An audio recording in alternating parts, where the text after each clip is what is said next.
Oh, that's hard. I know.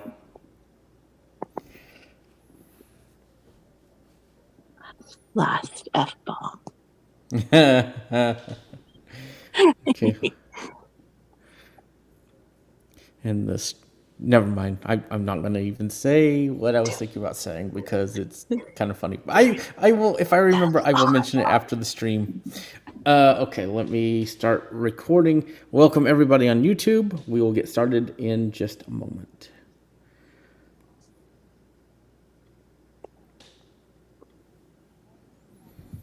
And on this episode, I'm editing with my 16-inch because that 13-inch was terrible. Too small. That's what she said.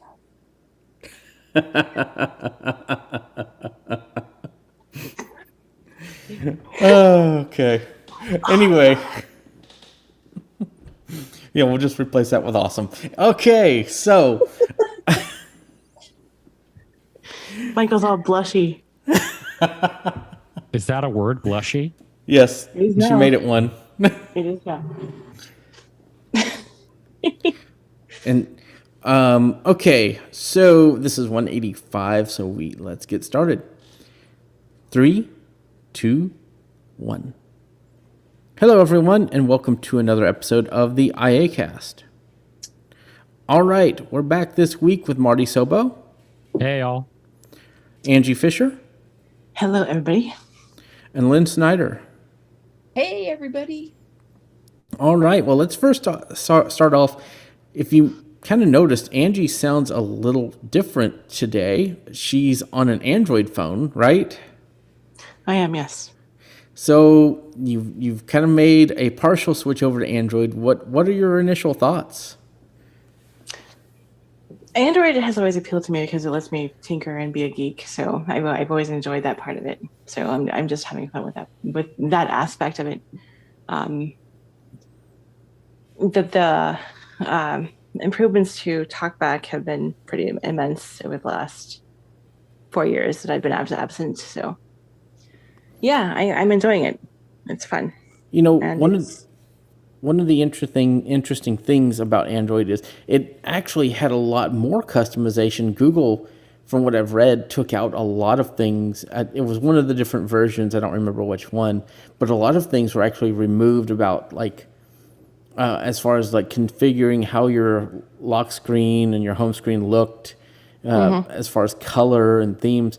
And I know that doesn't affect a lot of people that are totally blind, but it's interesting that they built their new Material U theme and they removed a lot of the customizations that a lot of people liked. So it feels almost like they're trying to. It's coming more from kind of an Apple-esque place, and I think with 14 they're going to be adding, shortcuts at least back on the lock screen. Oh, that's cool. That's good. So that you get like 2 spaces you can add stuff to. It's kind of like the lock screen widgets on iOS. Yes. Yeah. Neat. Well, and we've got a pretty packed episode again. We're going to try to keep it at an hour this time. We promise. We keep saying it. But we're going to try. So we have 2 topics to talk about today. And the first one is really important to me, and I feel like we need to really kind of spread awareness and let people know what is going on. And that's with Reddit. And I know that's been coming up. And, a lot of the subreddits have been down for a week that have been, or for several days. And several subreddits have said they're not coming back up. They're just going to stay private. And they were huge subreddits. And the CEO and different people at Reddit have said, well, this is not making it's not making an impact on Reddit. The users are still using it. But then they are saying if people do not make their subreddits public, then the moderators that run that subreddit, like I believe /r/Apple, the moderators who moderate that subreddit will be removed, replaced, and They'll be replaced by hand-picked moderators from Reddit. And I feel like that's kind of bullying to say, well, we need this to be up. Even though this is a community-driven site, we're going to drive the community. And I kind of feel like that goes against what Reddit stands for. And, because it was always organic. It was always you go here as an organic experience and the community decides how things are done. And that's not the case with how Reddit is being ran now. So what are y'all's thoughts on this? It's a rather totalitarian approach. It's rather heavy-handed, and I don't like it. So, a couple things. The first thing is the owners of Reddit, or whoever is in charge, has gotten a ton of lashback from all of this. So do you think a lot of this is he just wants to stand his ground? He doesn't care what anybody says. He's not going to be bullied, and he's going to just follow through with whatever he thinks he wants to do, no matter what the fallout is? Or do you think there's something else completely? Because why would you tell a community that you'll just be removed and we're going to put our own people there and we're going to run your community for you? We'll just take it over. I mean, it doesn't. Well, the biggest thing is they're always trying to drive revenue to Reddit. If you've been on the inaccessible junk heap, which is Reddit, there's so many ads. There's so many, like sometimes I'm looking on Reddit and I can't tell the difference between what I'm reading in a thread and what is being advertised to me as far as other things to go look at, right? So I feel like they are just saying we need this content to be there, so we're just going to make sure it's there. And that way, when people come to Reddit, that stuff will just be available. And other people have said, /r/blind is a way for a lot of people that have lost their vision to come and learn about blindness. I think we should step back, though, for 1 second, because there's two different things here that are going on, and I'm not sure we're being real clear. I'll let you do the explainer on this. But this whole thing started because of the lashback from the developers and the people who support the developers. So do you want to explain what's going on with all that, Michael, and let right. people know like what's going on there? Because I think that is important to understand, because that's sort of coming around to what they're doing with all of these other groups and stuff. Right. So Reddit has stated that they are going to make their API, which is the application programming interface, not free anymore for third-party apps to use, similar to what Twitter did. And it's all really basically the same thing, right? So because they're doing that, people like the Apollo app and others are going to have to pay money per API call. So anytime say you're in Apollo or Dystopia or other apps and you do any action that goes out to Reddit, you're making an API call. And let me just say right here, when Reddit is saying you're going to have to pay money to use the API, we're not talking about like, a few $100 or a few $1,000 or anything like that. We're talking about crazy money that pretty much, unless you're a massive organization, huge, you could not afford to use the API. So right. You end up just having to go out of business, well, which is what's happening to Apollo. And it's like, I think it's like 0.03 cents or like 3 cents or whatever. It's a very small number per 1,000 calls to the API. But think about this. If you're making 1,000 calls a second, right? You have 1,000 users making 1,000 calls a second of every second of every day for a month. How much money is that? That's quite a bit. For Apollo, I think it came out to around $20 million a year. A year, yes. So it's not a cheap thing, and now the worst that has come out of this is Reddit has said accessibility apps will be able to use the API for free, but who is to say what an accessibility app is? Apollo was fully accessible, as my understanding goes. And I would like to know what Reddit is saying about what their guidelines are for accessibility, quotes kind of, Well, that's what I two was hands saying. up Yep. quotes, So, have any of you guys used Reddit over the years? I have a little bit, but I never really got into Reddit that much, to be honest with you. What about you, Angie? Have you used it?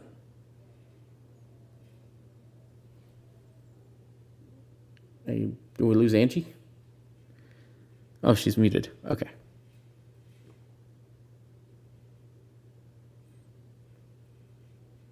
Yeah, this is Lynn. I had used it for a while. And I think it's an awesome resource to, have the opportunity to use. I found that other things were easier for me to use, so I ended up, kind of not using it, but it is a very popular social media site. And I think that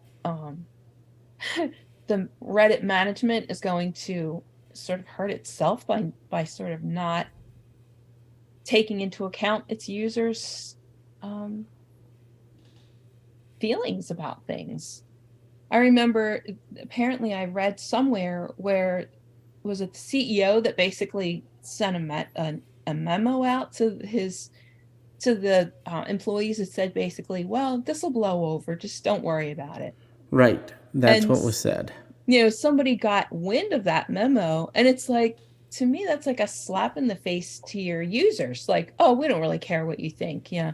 I mean, the thing is, they wanted to take that company public. I think that was one of the things they wanted to do. Right. And I think that is why a lot of these changes happen. I think they misjudge their audience, though, because, the audience is very supportive of a lot of the third-party apps that they use, right. With Reddit. For example, we keep going back to the same example, but it's only because they're so big and they're kind of in the forefront of this. But again, Apollo, has a huge following. People love Apollo, and to just shut them down like that is going to be a lot of lashback. I mean, I think that they were not expecting the kind of lashback, both from developers, other developers that support Apollo and their fellow developer, and also their audience. There's a lot of people in the audience that use third-party apps, and especially Apollo.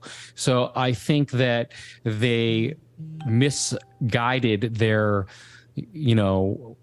what they thought their audience was going to, how their audience was going to act. Right. Yeah. I mean, I'm sorry, go ahead. Sorry, go ahead. I use Reddit when I can't find something on Google. Like a lot of times, if you did a Google search, you would be linked to Reddit results, and that's kind of how I discovered it. And then, it's a good place to find information, pretty comprehensive information, and information from real people rather than generated search results. So yeah, I'm familiar with it, and I enjoyed using it. So this is disappointing. And a lot of these platforms that rely on their users to actually generate the content, I mean, if you took away the users, you took the users out of the picture, the people that are actually generating content, what would happen to that platform? I mean, YouTube is the same way. They all rely on the people that actually engage in the conversation, that make the posts and everything like that. And if you tick them off, it's sort of not, in my opinion, a good business decision. Well, if you think about it, so is Twitter, right? They are all about their users. The user is the product. And if there's no users, and I think that's one thing that we need to really understand is we are these companies' products. We are not Apple's products. We are their customers. But Microsoft, Google, Reddit, Twitter, YouTube, all these, we are their product. We are not these companies' customers. Yep. We buy things from them, sure, but we are not the focus of these companies' sales pitches. Other they are more business to business, B2B. And, that's Reddit too. And they don't want to look bad in front of their advertisers. And they are. And one of the things that I really want to stress here on the podcast is it's not the big companies that have the power. It's us, Right. the creators, the people that talk, the ones that go out there and make the content. Because without us, they are nothing. And if you're not happy, you say, I'm not happy. And you let these companies know you're not happy because others aren't happy as well. And don't be afraid to say,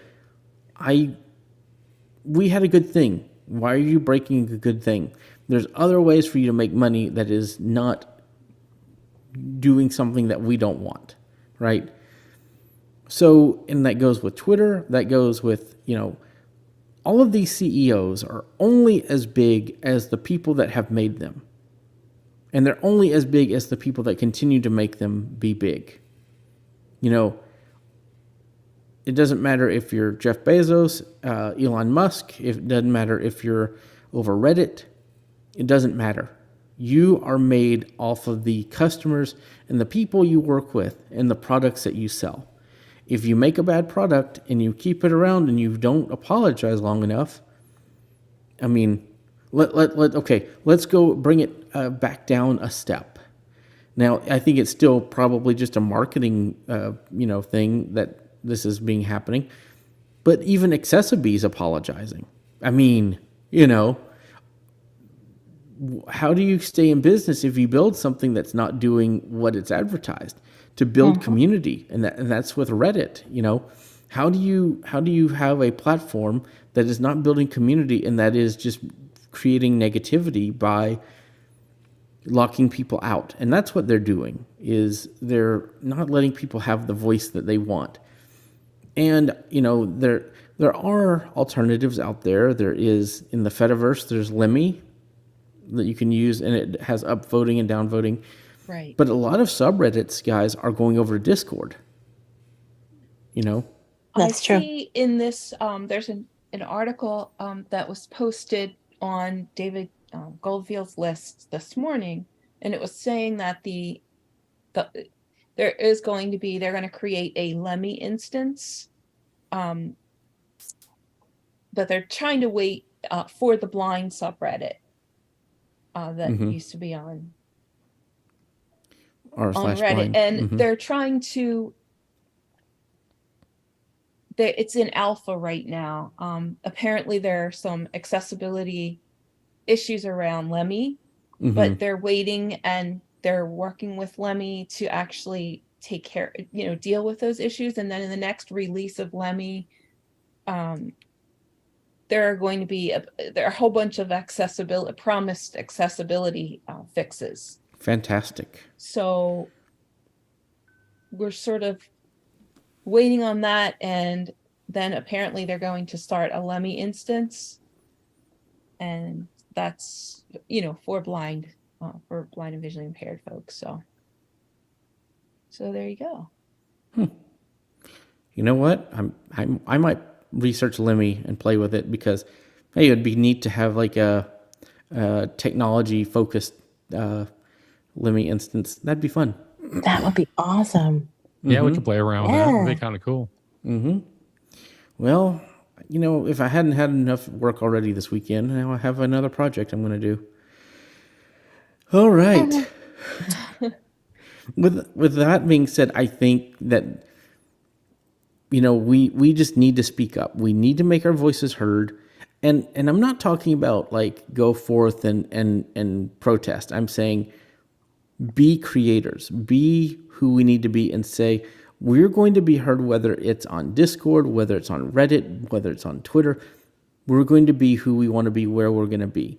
And don't be afraid to just be yourself and get out there and let these companies know, like, hey, I would use your service if you would do these things, because now you've basically locked a lot of blind people out of Reddit. So yeah, and I think that it's great that they allow accessible apps to continue to use the API, but that doesn't really solve the problem for us as blind folks. We're a part of the greater community, right? We don't want to be sort of in a silo. We want, we are a part of the wider community. So what happens to the wider community affects us. Exactly. And so the moderators of the blind, I'm that r/blind subreddit. They're the ones that are putting together this Lemmy instance now. Because I think they don't want to be on the platform and have access to these accessible, API. They don't want necessarily to be part of that. They want to be a part of the wider user community. So. Exactly. So I think our next topic we're going to discuss is a lot more positive, right? Mm-hmm. And I'm kind of excited about this one. Basically, we're going to talk about travel. Marty, why don't you kind of give folks a taste of what they can expect by talking about what you guys talked about on Unmute on Thursday, but with the episode about the go bags. Okay, so let's see. So what you want to talk about, the actual travel itself, or talk about what you guys talked about, like explain, like, because you guys covered a great episode on Unmute about. No, I know. What you we'll guys, edit this out, but I just was wanting to know what you were. Yeah. Just kind of give a summary, like what y'all talked about, and we'll pick up from there and talk about those kind of things, but just kind of a way to talk about Unmute there. Okay. All right. So we were talking about our go bags and what we carry when we travel. So it varies a little bit depending on whether you're just going out for the day or whether you're going for a trip. So I'm going to be heading out here for a couple of weeks. So I'm going to bring more stuff than I would if I was just going out for the day, obviously. But I am able to carry all the tech I'm going to need on the go. So I'll take my MacBook Pro. I have a 16-inch MacBook Pro, which obviously I'll need that to be able to do work and stuff like that on the move. I take a microphone. I have skinny down what I take now from what I used to take. I have a microphone that has everything all encompassed around the microphone and just a computer. I don't need to bring an interface and a bunch of other stuff to go along with it. That makes my load much lighter. The sound will be a little bit different, but still really good, but it definitely lightens the load. I bring some extra cables, put all my clothes, everything. So one suitcase basically for all of that stuff. And then I carry a backpack, which goes with me everywhere. Now, when I'm traveling and I'm flying, which is what I'm doing in this case, I do take a couple of different batteries just in case I run out of power. I want to be able to keep my phone charged, my earbuds charged, stuff like that while I'm on the go. If I have any downtime anywhere, I want to be able to charge things up. I want to be able to have a snack. So I carry some food in there. I carry, some water in there, and a few other necessities. Now, the one thing I will say, and a lot of people don't realize this, but I have learned this from traveling as much as I have. I do not bring my laptop or my iPad or anything like that with me on the plane, because when you get to security, if you have an iPad, you have a laptop, you have all those things, they want you to take it all out of its cases, flip it all open. I mean, you're there. It becomes a real pain. So I basically run with my phone, and that's really good enough for me on the plane. I mean, I have music on there. I have my podcasts on there. I make sure to download everything before, ahead of time so that I have it actually on my phone. And I have earbuds or headphones with me so I can listen to music. I'm able to charge that stuff up on the go if I need to. And, that's good for me. It's, I could still have some munchies, have some coffee, whatever the case may be. So now that's kind of like my go bag in a nutshell. I may have missed this, but do you take your laptops in your suitcase? Yes, I do. And actually, here's a really good tip. When I purchase a new computer, I save the box, because when I travel, I put my laptop in its box that I bought it in, and then I put the box in the suitcase. And that's going to be the absolute best protection for your computer while you're traveling with it in a suitcase. Now, and you're putting that underneath the plane, is that correct? Yes. Ooh, okay. We're going to have an intervention right here on the podcast, folks. We're going to have an intervention right here on the podcast. And the reason why I say that is I think that may be technically very much against policy. And because now they're asking when you fly, do you have any lithium batteries in your bag? And of course, laptops very much have lithium batteries. And what I was reading and saw is that the pressure differentials underneath the plane, because it's not pressurized, can cause lithium batteries to catch fire or explode.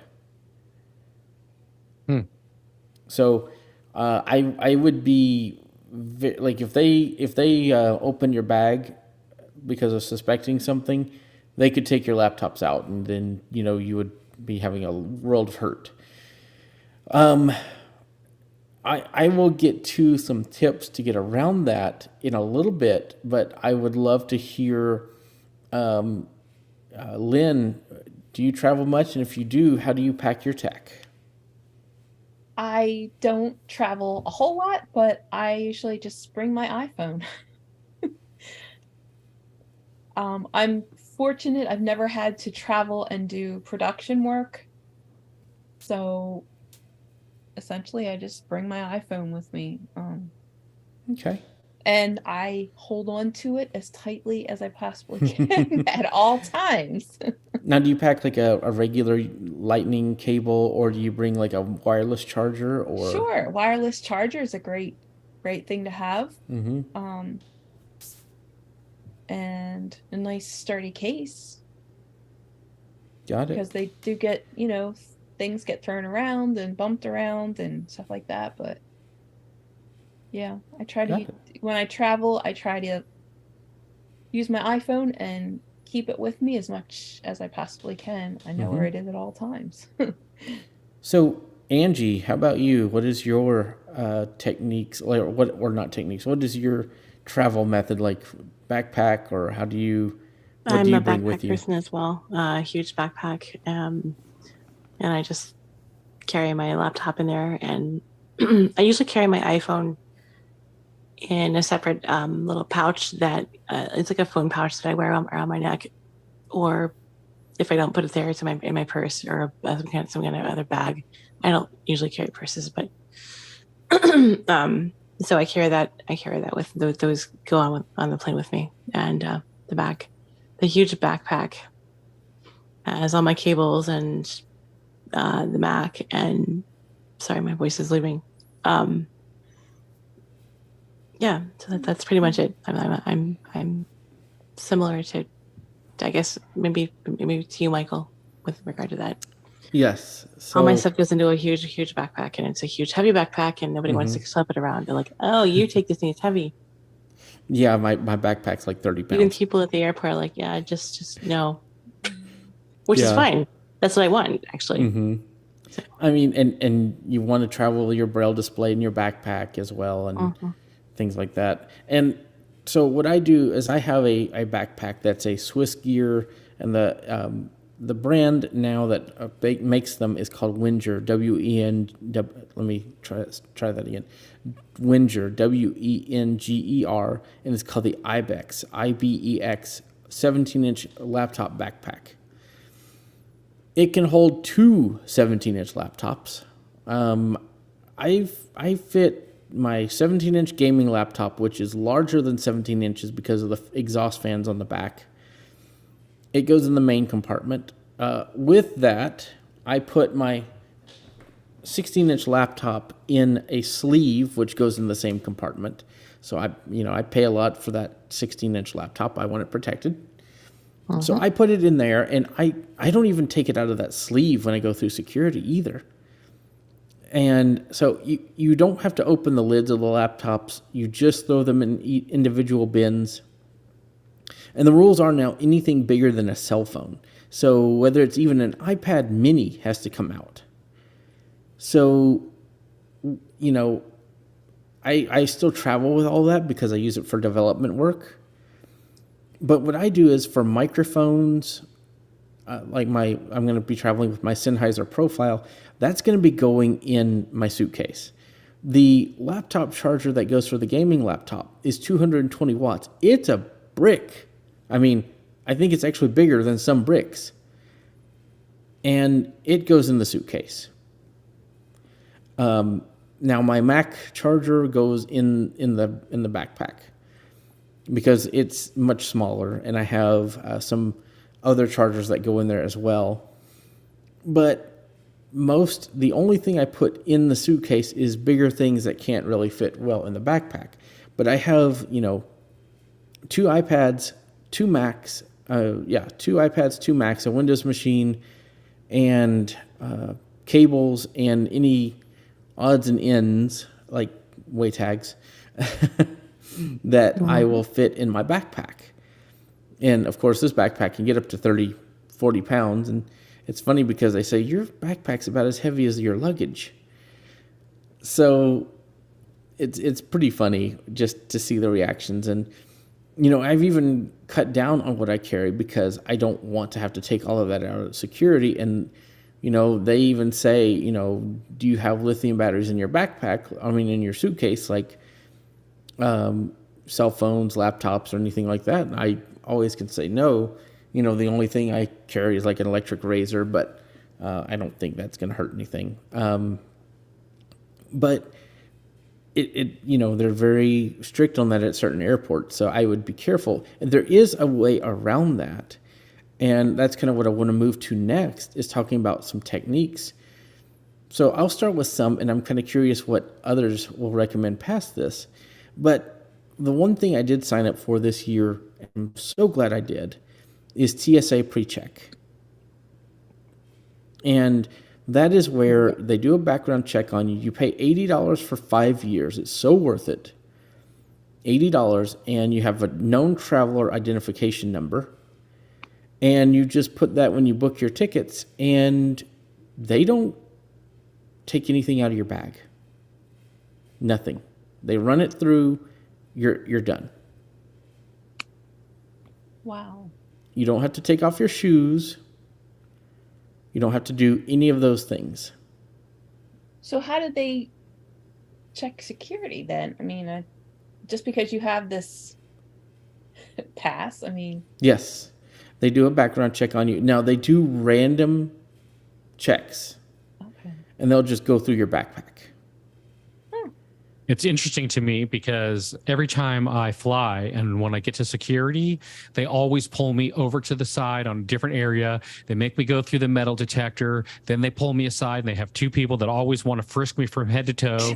Then they want to check my hands to make sure I haven't been playing with anything with bombs or anything like that. I'm now, like, Marty, what do I look like? Do you look like somebody on the no-fly list or the FBI's most wanted list? It's or Marty what? the terrorist. I don't know. It's really weird though. Every time, know. without a doubt. Just And don't it's know funny about your friends, do you? Yeah. I always have assistants going through. That blind guy is a bomb. I know, it's just ridiculous. He looks like somebody that would carry an explosive on the plane. No, right? Well, so one time I did carry a Braille display through, and I didn't take it out because I didn't. Braille displays set them off every single time. Oh yeah, they're like, what is that? That every single we found time. a suspicious object in your bag. Oh, that's a Vario Ultra. You're good. Yep. Yep. Oh my God. So, and that really helps. Like the TSA PreCheck is going to really help anybody that's traveling. I know $80 sounds like a lot, but it's really not over 5 years. No, it's not. I mean, it also, I guess, depends on how much you fly and how much technology you carry with you. But when you basically are, like me, an app developer, or you have Braille displays and you have laptops and phones and all these other things, it's good to just have, and partly it's peace of mind too, right, guys? It's what will get you through the airport with the least amount of stress. Now, Another TSA trick that I learned about, and I learned about this last week, and I had no clue, and I don't know if this is at every airport, but apparently maybe you don't want to get help going through the entire airport. Like for me, security is the biggest stress point of an airport, right? So wouldn't it be neat if there was a service that could just, you can meet somebody and they get you through security, then you can figure out the rest of your way? That exists. Apparently it's called TSA Cares. Oh, And that sounds so sweet. I know, right? And basically, you make an appointment the day before, or the day before, week before, whatever it is, and then they get a hold of you the day of, and they say, "Let us know when you get here," and then they will walk with you through security, get everything done, and then they say, "Have a great day," and you can walk onto your gate, find food, because sometimes when you get a meet and assist, it's great, they're very helpful, but sometimes it's just Drudgery. They bring you to the gate and they sit you down, right? So, like in Austin, I typically know the Austin airport. I know the terminal, right? I may not need a meet and assist there, but I will need help through security, right? So, like your home airport, maybe you know it really well, maybe you don't. But or maybe like the airport is like where I grew up, Southeast Texas, where there's 2 gates in the whole airport. I mean, you can almost look back when you're sitting, about to board the plane. You can look back and just see all the way back through security. You're landing on the tarmac, guys. Right. It's, or there's like a small terminal in Austin that's off the main airport. I call it the Greyhound station of airport terminals. So maybe you know these places really well and you just need help through security. Those are options, right? So a meet and assist, what's that? Prop plane. Right. I used to fly those. I did. Okay, I have flown one. So before I correct myself, I have flown one with pilot's help. That's a story for another day. Landed on a closed runway too. So that's another whole story. Cool. It was at the space camp as a kid. Very funny story. I'll have to tell that to the podcast some other time. But the what I'm getting at is there are ways, there's IRA, there's so many other ways. So I'd be curious if there's any techniques that you guys use that you find helpful getting through the airports or getting checked in, that kind of thing. Well, for me, I can't obviously go through the airport by myself. I need assistance, being visually impaired, not being able to see, that's obviously an issue. So what I do is I prearrange everything ahead of time. So when I purchase my tickets, I give them all the information, I let them know at that time, and they put all that stuff on my record so that anytime it gets pulled up, they can see, he needs assistance and whatever. So I get to the airport, I get to the gate, and that's about as far as I have to go on my own. And then after that, they have someone come meet me, and then they take me through the whole entire process, all the way through security. And then once you get through security, if we need to stop and get food or drinks or whatever, they'll help me with that. And then all the way to the gate, and then onto the plane. And then when I land at my destination, or if I have to make a change of planes, then they help you off the plane. They get you to your next flight, and on and on. So it's basically door to door for me. So Yeah, I think I'm sort of the same way. This is Lynn. I tend to be a nervous traveler. I don't travel a lot, so when I do, my main goal is to get through the airport without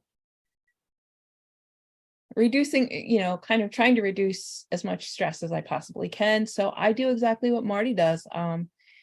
When I set up my travel arrangements, I will just let people know that I need assistance. And I take as much assistance as I can to get me where I need to go. And then I can relax and just, enjoy everything rather than, but I think for some blind people, sorry about the trains. I live near a railroad, but For a lot of blind people, it's an adventure, right? It's like, yeah, I can do this by myself. I don't need any help. And that's great for them. But for me, no, I'm a nervous Nelly, and all I want to do is have a good time on vacation. And so I tend to ask for assistance until I get on the plane. So, and yeah. I do the same thing only because I have a guide dog, and that's what they tell you to do. Like the objective in an airport situation is to have your dog be able to travel through it as stress-free as possible.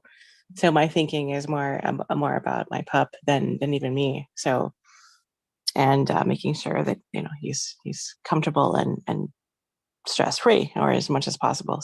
Travel is rarely a stress-free situation, but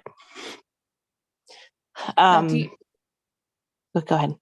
I was gonna say, are any of you guys using air tags or anything like that? I have air tags. Yeah, I do also. Oh, absolutely. I put one in my backpack, which I carry with me, and I put one in my suitcase. Luggage, same. Yeah. I'm kind of glad you reminded me, because I need to check to make sure mine are still powered. Go to Best Buy, go get some batteries. Mm-hmm. And that actually works out really good. It hasn't happened to me, but I know it has for a lot of people, where they go, "Oh, we lost your suitcase and we don't know where it's at. We'll have to let you know once we come across it." And you go, "No, look, it's right here," and you could show them where it is exactly. Well, whenever I traveled over the holidays, my suitcase, I was heading down to see family, and it was 2 flights, and my suitcase did not make it on the second flight. So it got there like 8 hours later, and we picked it up like 12 o'clock at night.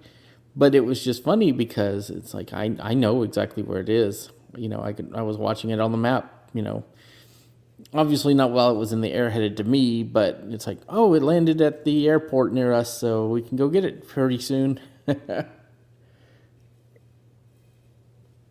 But air tags are very useful for playing a sound, and even the locate feature, where it will tell you how many feet away it is very useful for finding your luggage. It's very accessible with VoiceOver as well.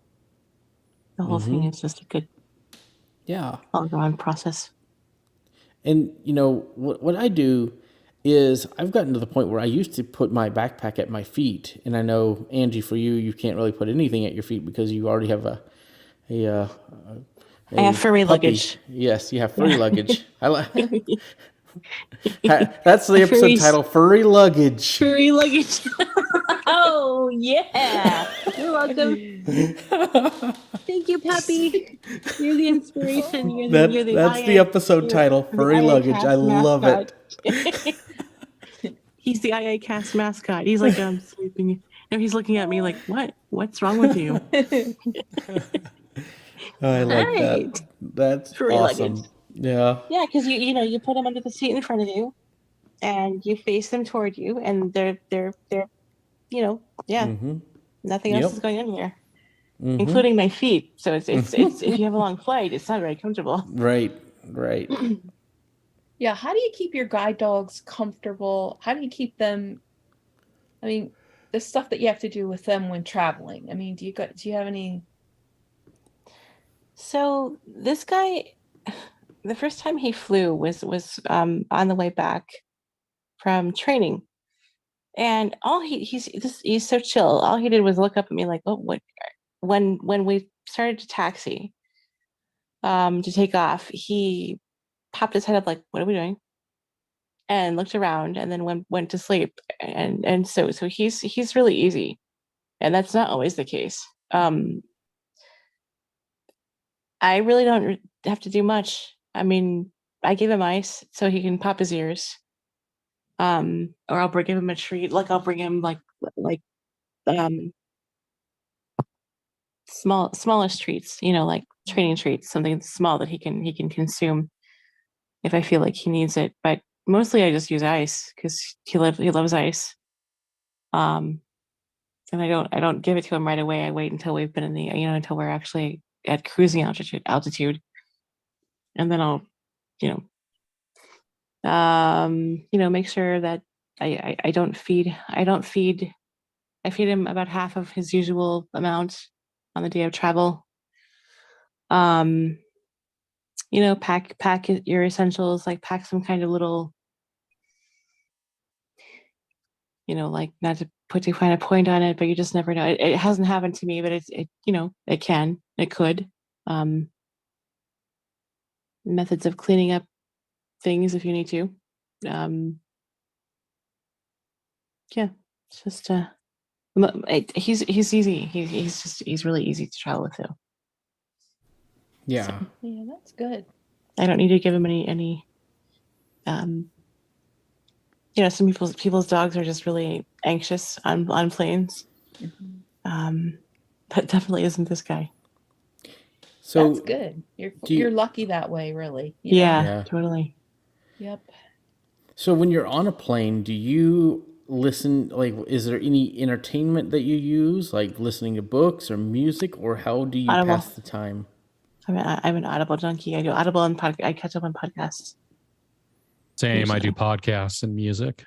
You just want to make sure, folks, when you're doing that you download the episodes first, because obviously, unless you buy the plane Wi-Fi, you will not be getting. And the plane Wi-Fi is super freaking slow. It might as well be dial-up sometimes. Most of the time, it's pretty bad. So keep that in mind. So even if you think you're going to stream stuff, you're not. I tried it before. Right. And if you're traveling and your flight's going to be a while, make sure that you at least have some kind of a backup battery so you can keep your devices charged up. So I know you guys on Unmute talked a lot about the AT Guys batteries, but one I want to recommend. Anker makes, I believe it's the Anker Power Core 26,800 milliamp hour battery. And it's not the most accessible, but they do have a version that has USB power delivery. I think it can charge a laptop now, like a MacBook. Cool. And it is that 26,800 is I believe at the threshold for being allowed on an airplane. So anything much like, I think 30,000 and up is not allowed. So it's the biggest battery pack you can get. It has 2 USB-A ports, 1 USB-C, and I believe it will charge a computer and you can plug in your iPhone, your computer, all of those things to it. It's heavy, so it's going to take up a good portion of your backpack or whatever you bring. But, it's funny because I have one of those. I haven't charged it in a year. And I was like, we were out bowling, and I was like, oh, my phone's low on battery. I got this battery pack that's totally full. And so I just plugged my phone, and I haven't plugged that battery pack back in. And I've, over the last 3 months, I've been charging my phone whenever I go bowling. So, and I haven't charged that battery pack back up. So, very nice battery. So you might want to look into that one. I think it's like $100 to $130. And another guide dog tip. I'm sorry, Michael. Mm-hmm. If you get stuck flying in bulkhead or somewhere where and you happen to be like Southwest is kind of sit wherever you want. That's why I fly them. Yes, same. I love them.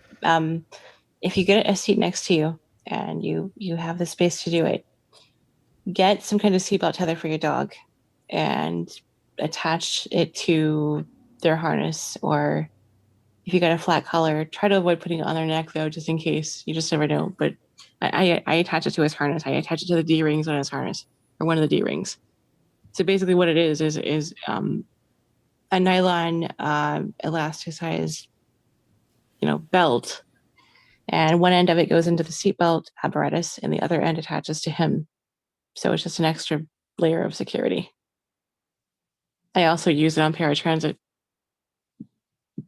And I bet you could come up with some kind of rig that if you don't have a seat next to you, that you could still use that. So, yep. But that's a cool tip. I never thought about that. I just thought, because a lot of people are talking about their dogs being traumatized by, paratransit accidents and stuff.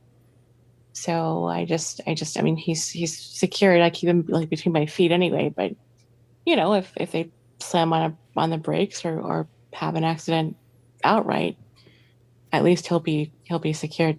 Mm-hmm. So, okay. So once back to, you're flying and then you land. What do you do? Do you get a meet and assist at where you land to transfer planes, or do you just go to the baggage claim and get your luggage, or what is your techniques there? So either way, if I'm landing at my destination or I'm doing a transfer. So for example, when I go on this next trip, I'll be leaving. I do have one transfer I have to do. So they meet me literally on the plane. They come and they get me. They take me off the plane. They take me all the way to wherever the next boarding for the next plane is. Make sure I get on the plane, make sure I'm in my seat and all that. And then when I get to my actual destination, again, they come back on the plane, they get me off the plane, and they take me to luggage. They help me get my luggage, and then they take me out of the airport and right to the vehicle who's meeting me. Mm-hmm. Yep. I usually walk familiar to me. I usually walk off the plane personally. Like, I'm like, nope, I'm getting off. I'll meet whoever's there. I'll meet you at the terminal. Or in Yeah. the terminal or the Yeah. gate or whatever. Yeah, that's me too. I'll like work him off the plane and then meet them out there and go to baggage or go to the next flight or whatever's Because I feel happening. like if I wait for them to come on the plane, then they're going to want to bring the dreaded wheelchair. Yeah. All right. I actually had someone tell me they- once that they were going to get in trouble if I didn't sit. I'm like, I have a guide dog. I don't need to sit. Just use it for my luggage or whatever. Then if you have to have it. Always ask me, do you need a wheelchair or not? And I just say no, and then we just walk off. But I will tell you, some of the places I've been, getting off or on, the ramps go zigzag back and forth and all around. I mean, sometimes it's kind of a real pain for people who have a wheelchair. I can definitely see that. Even just walking, it's kind of a maze.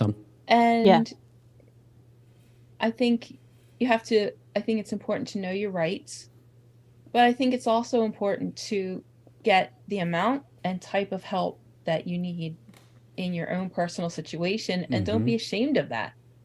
Let Exactly. me ask y'all this: do you tip your meet and assists? Yes. Yes. Mhm.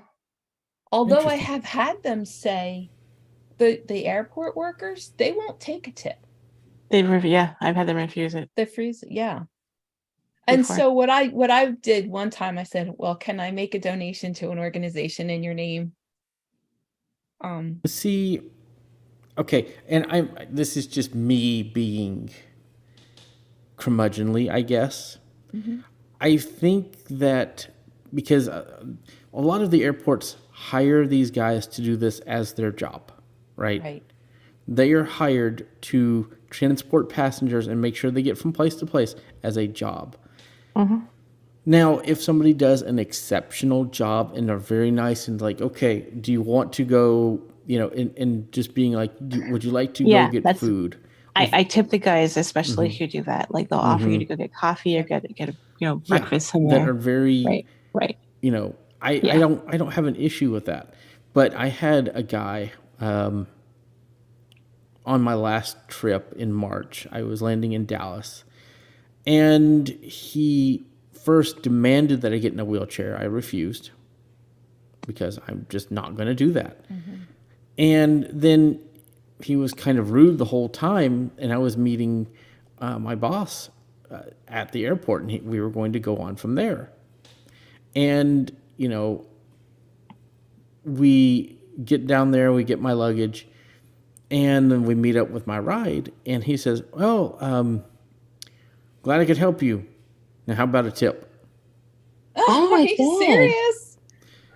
And Screw you, you rude person. Okay. I have never been asked by an airport staff to tip. Wow. And fortunately, I did have some cash with me, but it was just so like, you what? Oh my gosh. Yeah, And- that's pretty bad. Yeah, He and it's is. like, I have a hard time tipping when it's not deserved. Right, And yeah. I feel like a lot of these guys, I'm not asking them to do anything special, but just to walk with me. Now, if I was having them like lift a bunch of things, put a bunch on a cart, do all these other, okay, yes. But I just literally am having them walk beside me so I make sure I get where I'm going. So getting, long story short, I think if you are getting a meet and assist and you feel like that they are not doing the adequate enough job to tip, don't tip these folks, guys. Mm-hmm. Use your discretion. Again, these people would not be employed if they didn't have people to walk, right? Yep. Right. We are the customers. So, and now like the Southwest Airlines folks, they have their own people that walk with you, and they've always been fantastic to me. Yeah, same.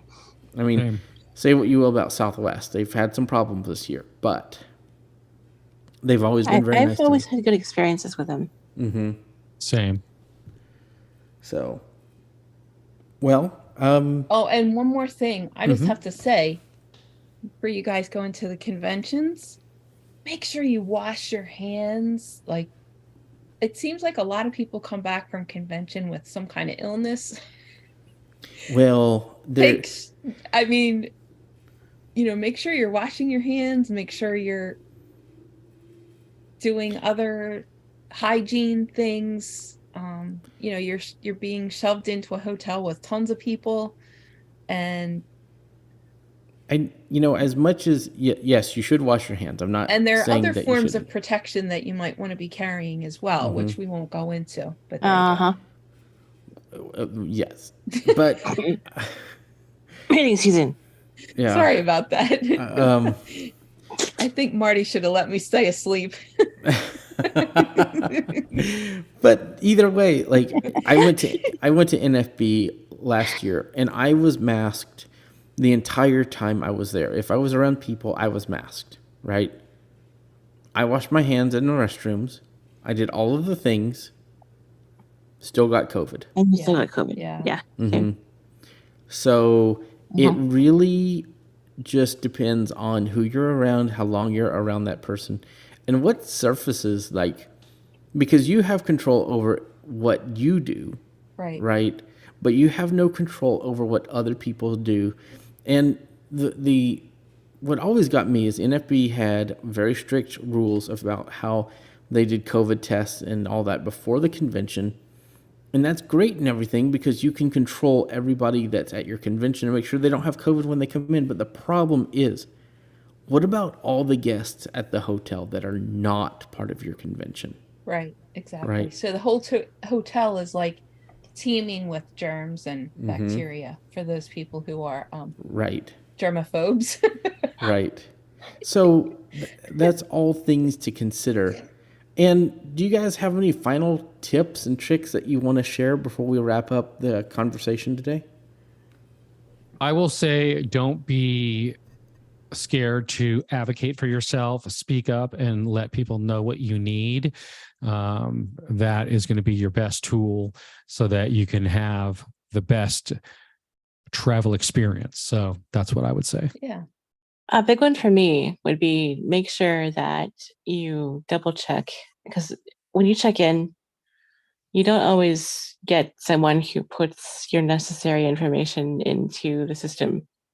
So when you get to your gate, they may not even know that you need assistance. So I would double check your stuff once you get there with an agent at the gate that you're going to be departing from, just to make sure you're. Yeah, and you have to pack your patience, I guess. It takes slow, deep breaths, and I don't know. Traveling is a stressful business for me. And there are a lot of it brings out the nasty in people for sure. Yeah, it sure does. Yeah. Especially around the holidays. Oh my God. I've seen some of the nastiest people on the planet, I think, in airports around Christmas, and it shouldn't be that way, but it is. Yeah, I don't understand it, but does anybody know how you're supposed to use your seat cushion as a flotation device? I always thought that was so funny when they would do that. Like, there was a George Carlin thing that he did on planes. I always enjoy the Southwest staff that are always hilarious whenever they do their. goodness, I've, they I've are. heard of some that sing. There's some that it's great. It's good when you can have a flight attendant that is humorous and can really make it less stressful. I think that's always. A few things I want to go over before we wrap up is, if you're doing bus travel, just make sure you pack well, make sure you stay safe, aware of your surroundings, because a lot of bus stations are not the best. Keep your right? stuff close. Yep. And make sure that you get where you're trying to go quickly. If you are taking a train, there's some great ways to do that. I love Amtrak. Really cool. Just if Oh, it'll me get too. there, if it'll get there on time. On time. Give yourself like a 12-hour buffer just in case. I think it would be neat to just get a sleeper car one time and Yeah. just Cross country. do a Or cross just like a country really, trip. That would be that would be so much fun. awesome. It would be. And I love trains anyway. They're just so yeah, comfortable. I like the sound, the sound Yeah. of the engine and the tracks and And all the that. motion, right. It's relaxing. So all those things to keep in mind. If you're at a hotel, make sure when you check in that you go to the right room. There are keys that can be wiped if you put your phone or certain things near them, so just be careful of that. And just make sure that you are where you think you are and not opening some random person's room. I have And- been known to do that. And just be civil. Don't play loud music. Don't be partying too much. And the important thing is, when you leave the hotel, don't check once, don't check twice. Triple check, quadruple check, many times you need to check, and make sure that you've gotten all of your items. Even if you're low vision, those Apple cables are white, which can blend in with a lot of different things. I've left, I don't know how many things in hotel rooms on accident because I totally missed that they were there. So make sure that you check everywhere and anywhere before you leave a hotel to make sure you didn't miss any items. I'm infamous for that. And guys, don't be one of those nasty guide dog people. Like, traveling is hard enough. Make sure you have all your documentation in place. And that means like making the necessary phone calls, letting people know that you're traveling with a guide. Just make sure that you do, your part. And don't behave like an don't be confrontational if you get there and people are like, I didn't know you had a guide dog, or I didn't know you were traveling with a guide, or if you're stuck dealing with those people. Like, I really have to rein this one in because I'm extremely passionate about who have their ESAs, their emotional support ferret or parrot, Oh, right. or Yeah. right, yeah. That just. Yeah, and that's a good point. And just make sure, you don't technically you don't have to let people know that you're coming with a guide, but No. I think it's just good courtesy if you do that, because it lets people know to expect you, right? Yep. That way, if you get there and they try to put you on like a pet floor, you can refuse it, because that's not what this is. And just keep in mind that your object here is to get from point A to point B and have a good time. Right, exactly. So whatever you need to do to make that happen within the legal limits. Exactly. Yeah. And if you're traveling with your pup, make sure he or she is groomed. That's huge. All right. Well, as we typically do, let's go ahead and wrap this thing up with our picks and where people can find us. So, Marty, you want to start us off? Sure. So my pick this time is an app called News Explorer. It's an RSS reader. It works great with VoiceOver, and it is on iPhone, iPad, and Mac. And you can find me on Mastodon, Marty at unmute.community. All right. And Okay. Lynn. My new favorite game in the App Store is called Palabra Cadabra. PALAB is in boy, RACAD is in dog, AB is in Beth, RA. Palabra Cadabra. It is an anagrams game. Oh my gosh, I want this.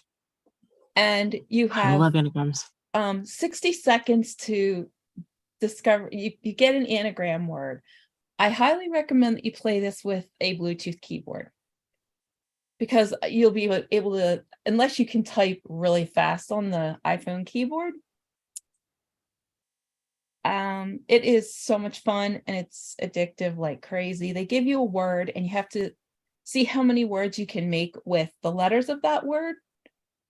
And you are, there's a time limit. So you really go into the text box and you press space to let it know that you're going to start. It is accessible. And I'm trying to find the price that I paid, but I think it was like $2 or something. And it's not an subscription or anything. It's just a one-time purchase. It's just so much fun. I just love it so much. And you hit the space bar instead of enter. So that's the one thing you have to remember. Okay. But I think there's been an update that says that you can use enter. See, what happens when you use enter, of course, that it takes you out of the text box.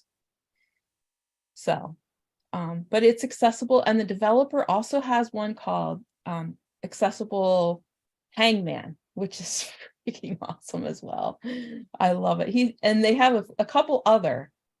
I think if you look up, if you sort of forget, if you look up Accessible Hangman, it's the developer, the same developer that does the Palabra Cadabra. And yeah, it's an anagram game and it's addictive and it's super fun. So there you go. And where can people find you online? Oh, right. Yeah. My email right now is painprints@hotmail.com.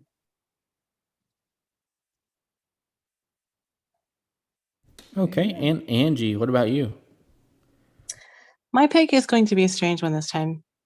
It's just my whole Google experience, not even necessarily the Android phone, but just the whole the fun I'm having with Google generally. The products and Android and that whole the whole overview. I've been doing this for about the last week or so, and it's been a fun experience. To hit the accessibility highlights, like I said earlier, TalkBack has improved quite a bit. There is now a Braille keyboard built into Android, kind of like BSI for the iPhone. I like it. It's snappy. It makes text entry a breeze. That was one of my sticking points before when I was dabbling with Android or when I was trying to switch. Writing and being productive like that wasn't terribly possible. So I'm loving my experience. It's fun. It's a lot more productive, and it's just a work in progress. You can find me online at Tech Enthusiast, dragonscave.space. Excellent. Okay. Can I just say one thing just before Sure. we okay, Mac Whisper has an update. Yes, it does. So check that Oh out. yeah. So I Yep. just thought I would let you guys know. Yep. So my pick this week is an app that Marty recommended to me yesterday. Super excited about this app. And I even got a notification from it during the podcast to complete one of my tasks for the day. And the app is called Streaks, Streaks.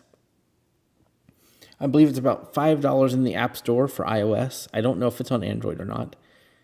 but it integrates with the health app. So there is even if you've brushed your teeth, and it can get that from the health app. So if you have a toothbrush, they do make those that work with the health app and things like that.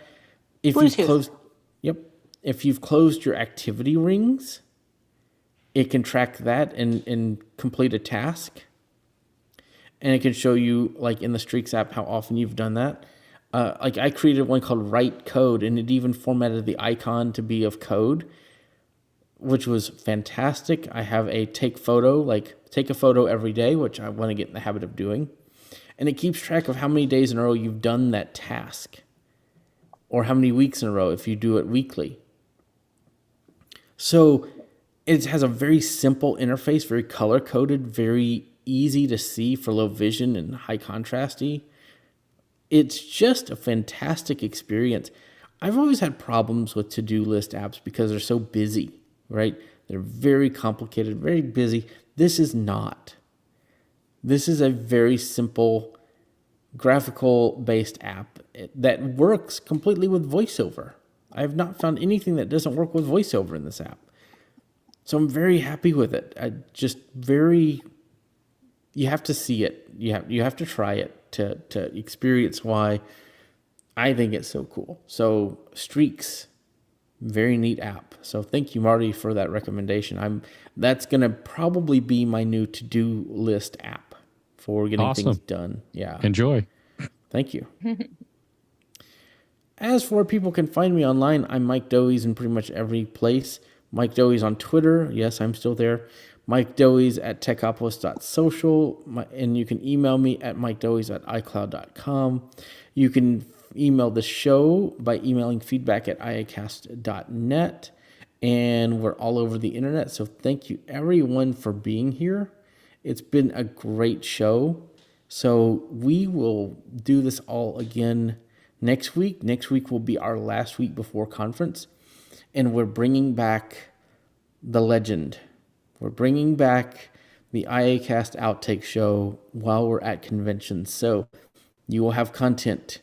Viewer discretion's advised, because some outtakes may be a little more punchy than our regular show content. So just be aware of that. But we will have an outtake show. They are funny. They're great. So keep that in mind. And I may throw in, you know what? I think I'm going to do that. I think I'm going to throw in some old iACast outtakes that are hilarious, just for kind of a filler bit in there. So it's going to be great. It's going to be a great episode while we're out. So, and we'll come back once we're not at convention. So I want to thank everybody for being here. Marty, Lynn, Angie, y'all have been great. We had a great discussion. I feel like we've gone through a lot with that. So again, we'll be back next week for a new episode, and we'll see you then. See ya.